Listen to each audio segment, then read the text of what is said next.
Olá, seja bem-vindo a mais uma edição do Unesp Notícias. Hoje vamos acompanhar a trajetória de 40 anos do curso de Relações Públicas do campus em Bauru, o único oferecido em uma universidade pública no interior de São Paulo. E ainda, projeto de extensão que estimula a participação de grêmios em escolas municipais de Bauru debate a importância das bibliotecas nessas unidades escolares. Já ouviu falar do telescópio James Webb e as imagens capturadas por ele? Então entenda por que ele é tão importante para o conhecimento do espaço e até da existência de vida em outros planetas. O Unesp Notícias está no ar.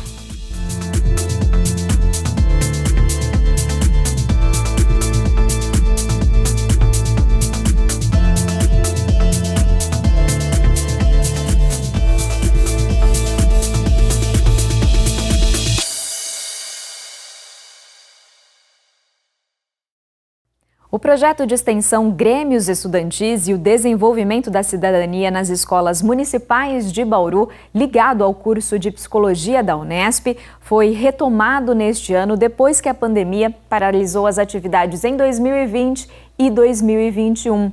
E um dos temas trabalhados pelos extensionistas junto aos gremistas eleitos em 15 escolas da cidade tem sido a importância de ter bibliotecas nessas unidades. O assunto foi discutido durante o Fórum Infanto-Juvenil realizado em outubro e de lá para cá uma espécie de bandeira construída durante esse evento tem percorrido as escolas. Nela, desenhos criados pelos alunos dos grêmios traduzem o que seria uma biblioteca ideal. O repórter Júlio Penariol acompanhou a passagem dessa bandeira pela Escola Municipal de Ensino Fundamental Santa Maria. Foi durante a realização da Feira Cultural lá na unidade. Então vamos ver. Uma reação química capaz de criar uma espécie de serpente quando o fogo libera gases e faz o objeto queimado, uma mistura de suco e bicarbonato de sódio, ganhar volume. Uma horta orgânica que mostra como é simples cultivar alimentos sem usar qualquer tipo de agrotóxico e ainda economizando água. Como se dá a condução da eletricidade na água, pura ou misturada a algum outro elemento, como sal ou açúcar. Essas foram apenas algumas das experiências mostradas durante a Feira Cultural realizada na Escola Municipal de Ensino Fundamental Santa Maria, em Bauru. Um evento que coroou o primeiro ano completo de ensino presencial desde a retomada das aulas após a queda no número de casos de coronavírus. Essa é a nossa terceira feira, nós fizemos em 2018, 2019 e por causa da pandemia a gente não fez nem em 2020 nem em 2021. Ela é um apanhado do trabalho dos professores durante o ano, então é uma forma de trazer a comunidade para conhecer o trabalho que a gente desenvolve com os alunos na escola. Todos os estudantes que frequentam a escola, do primeiro ao nono ano, tiveram trabalhos expostos. Alguns alunos de séries iniciais tiveram como referência obras literárias. Nesta sala, por exemplo, maquetes, desenhos, pinturas e colagens recontavam clássicos como Pinóquio, Os Três Porquinhos e João e o Pé de Feijão. Nesta outra, os pequenos do primeiro ano também se inspiraram em livros para soltar a imaginação.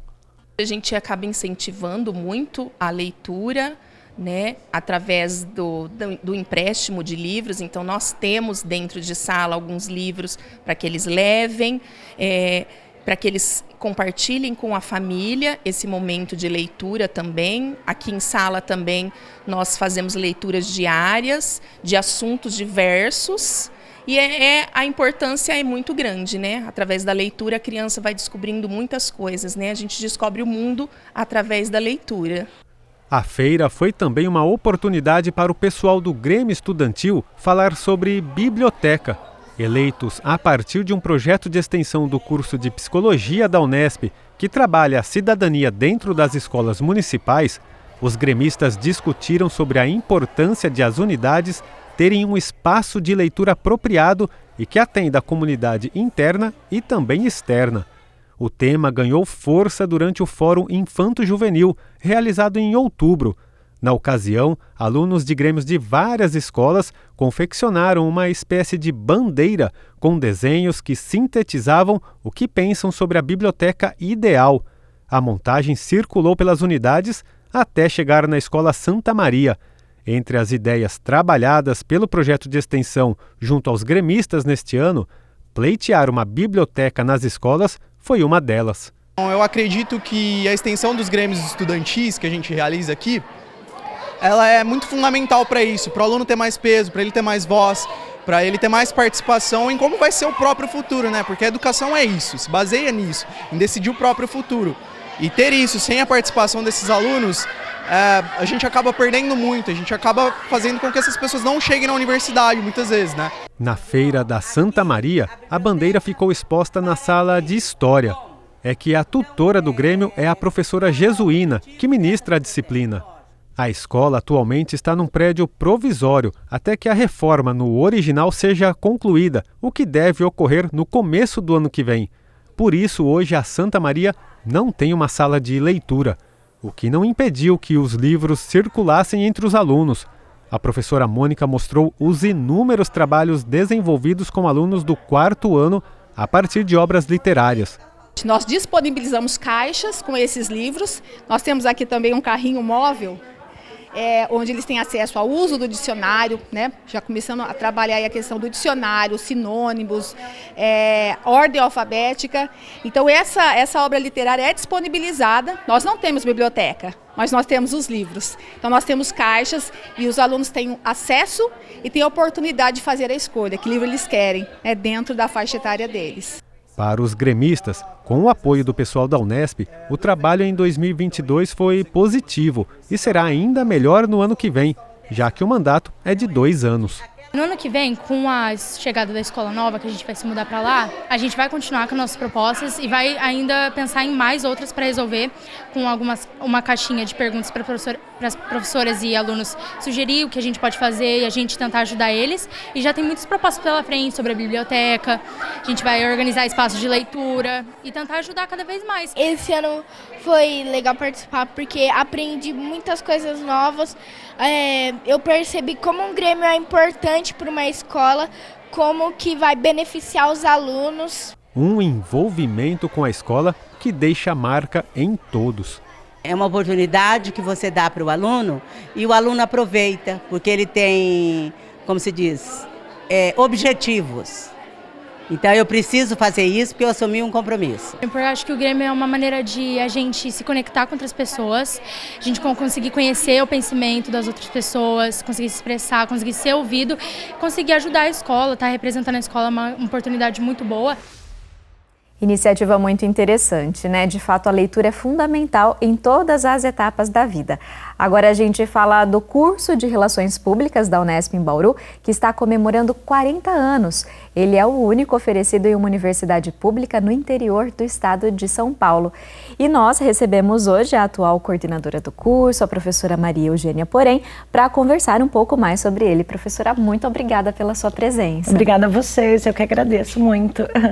Professora, para a gente lembrar um pouquinho da trajetória do curso, né? Hoje, qual que é o foco da formação dele? Como que os alunos são preparados para o mercado profissional? Ok, o curso de Relações Públicas, né, como você mesmo já salientou, ele é o único aqui do interior, né, de uma universidade pública, né, sobretudo, né?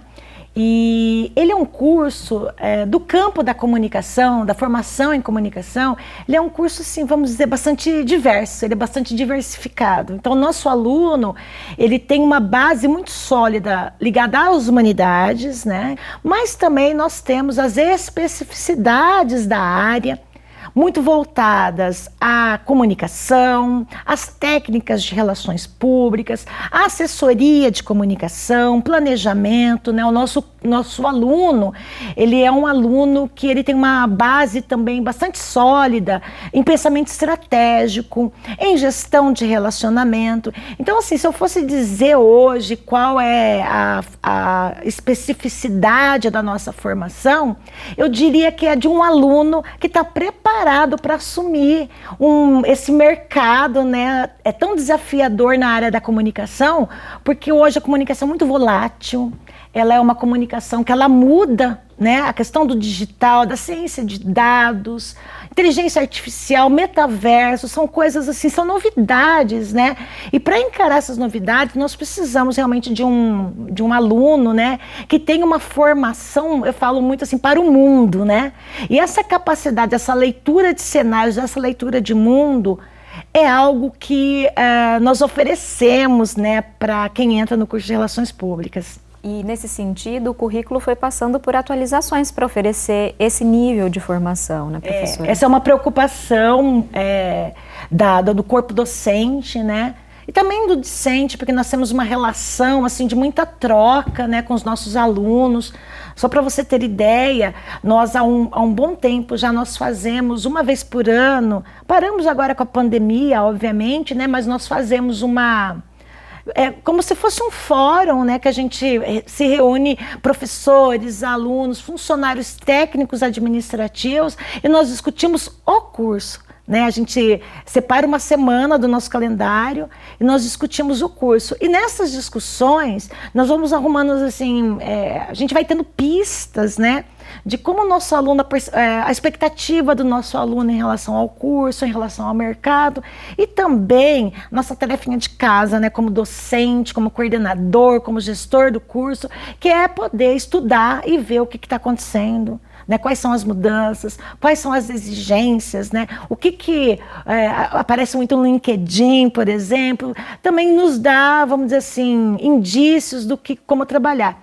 Desde quando eu entrei no curso, né, que foi em 2012, nós passamos por uma mudança do projeto político-pedagógico, que começou em 2013, isso, né? E agora, com a questão da curricularização, que é uma temática, vamos dizer assim, das mais novas, que envolve os cursos de graduação de todo o Brasil, porque até em 2023 agora a gente tem que curricularizar, né, a extensão na graduação, nós aproveitamos essa oportunidade para fazer uma outra revisão nesse projeto político e agora em 2023 nós estaremos implantando um outro currículo, né? É óbvio que a gente não tem condições de reinventar a roda, vamos dizer assim, mas aquilo que a gente consegue perceber que é possível ajustar, nós fazemos. Já que você mencionou dessa mediação, né, que precisa ser feita, recentemente você assumiu a coordenação do curso. Quais são os desafios que você elenca nesse momento, né? De implantação da curricularização, de um novo currículo? Como que você vê os desafios para o curso a partir de agora? Eu acho que os desafios do curso, ele não está deslocado dos outros desafios da própria universidade, né? Da própria Unesp. Eu acho que eles até se intensificam olhando um cenário mais, vamos dizer assim, mais abrangente, né? Nós não temos o curso isoladamente, né? Então eu acho que um dos maiores desafios da minha gestão possivelmente será, né, a implementação do novo PPP a partir de um olhar de implementação também da curricularização, que é algo que para nós assim a gente teve que quebrar muita cabeça para achar soluções criativas, inclusive, que nosso curso nós não temos, não é um curso, é um curso noturno, começa por aí, então nosso aluno trabalha normalmente, né? E buscar uma extensão para fora, né? Porque a extensão é para fora dos muros da universidade, com um aluno que normalmente trabalha, que tem uma série de necessidades que também tem, né? O curso tem que atender. Dentro de uma matriz curricular que a gente precisa dar conta de conteúdos muito relevantes e tirar a curricularização disso, vai mexer com o professor, vai mexer com estruturas, né, que a gente ainda não está totalmente claro para a gente, né? Então acho que isso daí é um grande desafio. E o outro desafio é o pós-pandemia, né? Ainda nós temos bastante, vamos dizer assim, alguns desafios ligados ao pós-pandemia, em relação ao próprio comportamento do aluno, também do professor, a questão da aula à distância, aula em EAD, comportamento em sala de aula, conteúdos, né? O ritmo do pós-pandemia, a gente tem que ter muita cautela de como a gente vai estar levando a sala de aula. Nós vamos ter também um novo governo de estado, a gente também tem que estar atento a isso, porque não sei qual que é o projeto de educação superior, né? E nós estamos atrelados a isso, né? Então, é todo um conjunto aí de cenários, vamos dizer assim, que muitas vezes foge muito à nossa capacidade, às vezes, de poder intervir nele, né? Enfim, é isso. E 40 anos é um número bastante representativo para o curso.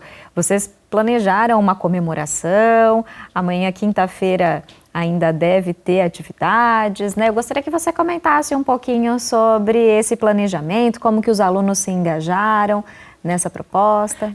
A proposta dos 40 anos já vinha como uma vontade das outras coordenadoras, né? Nós temos um grupo de professoras, né? Muito forte, das especialidades, a gente divide muito, né? Tanto as conquistas como os desafios, a gente sempre está conversando, isso daí foi uma vontade que foi amadurecendo. Mas fazer um evento numa universidade pública sempre tem lá a sua, eu falo, tem, né, a sua cereja do bolo, né? E a gente, com dinheiro curto, quer dizer, como montar uma programação que atendesse às várias expectativas, né?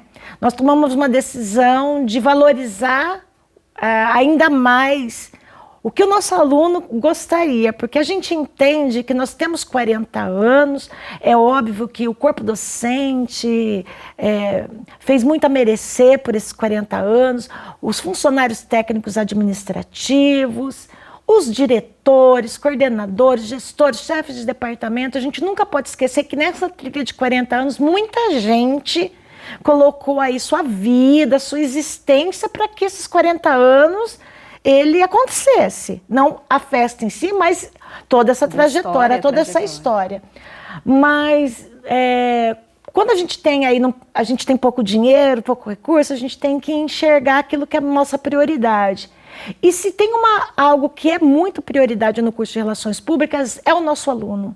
A gente enxerga o nosso aluno como a nossa missão realmente. E aí nós ouvimos muito, foram muitas, vamos dizer, sugestões que vieram deles, né? Nós preparamos uma programação que de 28 a 1º, de 28 do 11 a 1º do 12, né?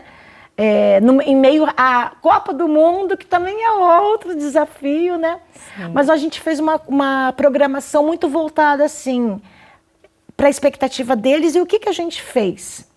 A gente resolveu trazer professores que tiveram um nome que é muito importante para as relações públicas, desde sempre.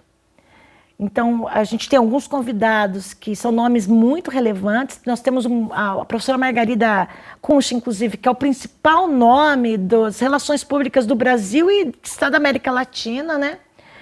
Mas nós também estamos trazendo os nossos ex-alunos, que têm uma certa, vamos dizer, um certo engajamento em algumas áreas. Por exemplo, nós vamos ter um evento que é o Representa, que nós temos ex-alunos que são ativistas. Então, vai ser um momento da gente discutir a questão da diversidade e nós estamos trazendo um aluno que é engajado na pauta LGBTQI+, um aluno engajado na pauta negra, uma aluna do movimento feminista. Então, é para discutir justamente os desafios, como que a área de relações públicas e o nosso curso agregou a essa formação dele não como relações públicas, mas como cidadão do mundo que se engaja em pautas. E na quinta-feira, que para encerrar, né, que a gente vai ter uma grande festa de comemoração, com bolo, com parabéns, enfim, né, digno de quem faz 40 anos mesmo. A gente vai ter alguns ex-alunos que estão assim no terceiro setor, engajados no terceiro setor, engajados no digital. nesse mundo do metaverso, da inteligência artificial. E vocês também prepararam um site com as memórias do curso, né, professora? Eu gostaria que você falasse um pouquinho sobre essa iniciativa. Sim, a gente... É algo que já também tinha uma sementinha lá atrás, né? Nós trabalhamos muito com memória organizacional e sabemos o quanto, né, o resgate e deixar essa memória viva, ela fortalece as organizações. E olhando para o nosso curso, enquanto uma organização também, né, eu acho que criar, né, elaborar um site onde a gente consiga colocar nossa memória, nossa história ali, né? E continuar dando manutenção disso agora, né? Quem sabe nos próximos 40 anos, né? Eu sou bastante otimista em relação à longevidade, né? Eu acho que Relações Públicas é uma profissão que ela tem muito a agregar e a fortalecer a comunicação agora, nesse mundo digital, né? Então, eu acredito que vai ser, por muitos e muitos anos, uma profissão muito procurada. Então, a gente só tem a agregar esse site de memórias, né? E no primeiro, nós falamos sobre isso, né? A gente resgata muito a questão da memória do curso durante todo o nosso evento. Bom, então se você ficou interessado em conhecer um pouco mais sobre o curso, acesse o link que aparece aqui na tela. Esse é o link do site de memórias. Magê, muito obrigada pela sua participação aqui com a gente. Parabenizo em nome da TV Unesp o curso de Relações Públicas, que vocês de fato tenham vida longa. Eu agradeço, inclusive gostaria até de salientar que a TV Unesp sempre foi um parceirão, né, uma parceirona com o nosso curso, né? Não só nos trazendo aqui para falar sobre ele, mas nossos alunos aqui como estagiários, né, projetos em comum. Então, assim, esses 40 anos também tem muito de vocês, né? E os próximos, faço votos que a gente também continue com essa parceria sempre mais fortalecida. Muito obrigada, viu? Obrigada, professora. Bom, agora a gente muda de assunto porque você deve ter acompanhado que depois de alguns anos de atraso, o telescópio James Webb foi lançado no Natal do ano passado e os objetivos são ambiciosos. Segundo a NASA, graças à capacidade que o equipamento tem de enxergar em infravermelho, ele pode ajudar a resolver mistérios do sistema solar, investigar as origens do universo e, quem sabe, explorar o potencial de vida em sistemas planetários remotos. Considerado o maior telescópio de ciência espacial já construído, o James Webb deve ficar em missão por mais de uma década. E nesses primeiros meses de operação, muitas imagens fantásticas já foram reveladas. Para entendermos melhor sobre toda essa operação, a gente conversou com o professor Rodolfo Lang, coordenador do Observatório Didático de Astronomia da Unesp em Bauru. Vamos conferir.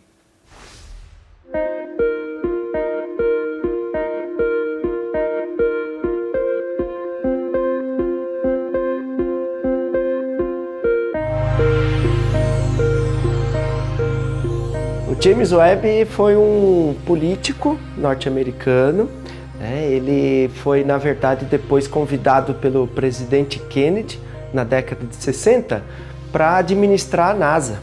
Ele foi o segundo administrador da NASA. Inclusive, ele ajudou bastante naqueles projetos de missões espaciais, inclusive da Apollo, a missão Apollo que levou o homem à Lua.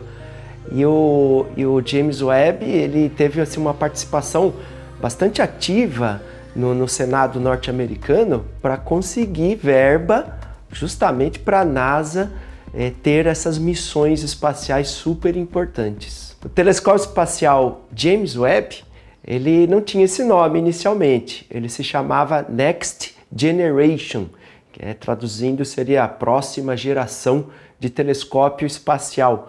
Que eles viram que o telescópio espacial Hubble estava tendo excelentes resultados, né? Então eles começaram lá na década de 90, assim, com mais efetividade, estudar um novo telescópio espacial, né? E depois, em 2002, é que homenagearam esse telescópio espacial como James Webb. E ele é diferente porque ele é um telescópio com um diâmetro de espelho maior do que o telescópio espacial Hubble. Ele tem 6,5 metros aproximadamente de diâmetro. Na verdade, não é um espelho único, como o Hubble. São vários espelhos hexagonais, e ele tem um conjunto de espelhos sensacionais, e sensores que são capazes de detectar na faixa do infravermelho. Então ele consegue detectar muito mais detalhes na imagem do que o telescópio Hubble. Ele foi lançado em 2021, no Natal, num centro espacial aqui na Guiana Francesa, por um foguete chamado Ariane 5, um foguete sensacional também, E ele começou já a trabalhar em 2022, já com excelentes imagens. E uma das imagens mais impressionantes, na minha opinião, é aquela em que ele captura a distorção das imagens de galáxias distantes devido à distorção do espaço-tempo, por causa de um objeto de grande massa que não é visível. Então, ele mostra naquela imagem galáxias sendo, as imagens das galáxias, a luz das galáxias sendo distorcidas por causa do espaço-tempo, entortado, por assim dizer, devido a um objeto de grande massa. Nosso olho não enxerga no infravermelho. Agora, o James Webb, com seus sensores e seus espelhos, ele consegue captar imagens nessa faixa de onda eletromagnética, nessa faixa de luz, no infravermelho. E por isso ele consegue detectar objetos celestes atrás de grandes nebulosas que antes tampariam a nossa visão de coisas que estão atrás. Então, o infravermelho ele consegue atravessar essas nebulosas de gases e de poeira. Então, o James Webb consegue enxergar, por assim dizer, o que está dentro desta nebulosa ou atrás dela. E o que tem dentro da nebulosa? Justamente a formação de novas estrelas e novos planetas, novos sistemas estelares ou novos sistemas solares, por assim dizer.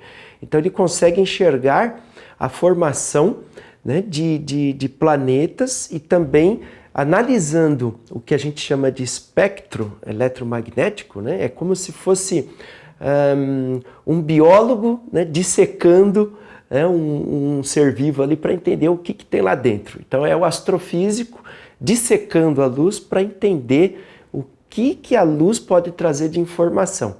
Então o James Webb ele consegue, através desse estudo da espectroscopia, identificar o que tem nas atmosferas de determinados exoplanetas, que são os planetas que giram em torno de outras estrelas, como por exemplo essa descoberta do dióxido de carbono na atmosfera planetária desse exoplaneta. Com o James Webb, talvez seja possível identificar certos elementos químicos na atmosfera de exoplanetas que indiquem a possibilidade de seres vivos, tal como a gente conhece aqui a vida do nosso conceito, que dependem, por exemplo, de certo aspecto da atmosfera, ou a vida liberando certos elementos químicos, como por exemplo o gás metano.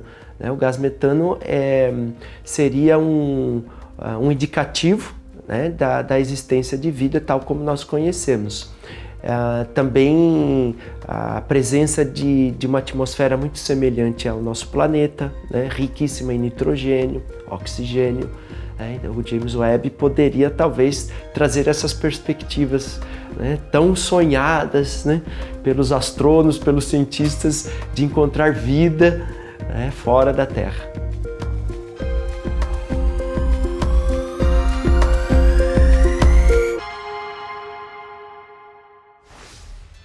O Unesp Notícias fica por aqui. Muito obrigada pela sua companhia. A gente se vê na semana que vem. Enquanto isso, fique ligado nas nossas redes sociais e nas novidades do nosso canal no YouTube. Tchau!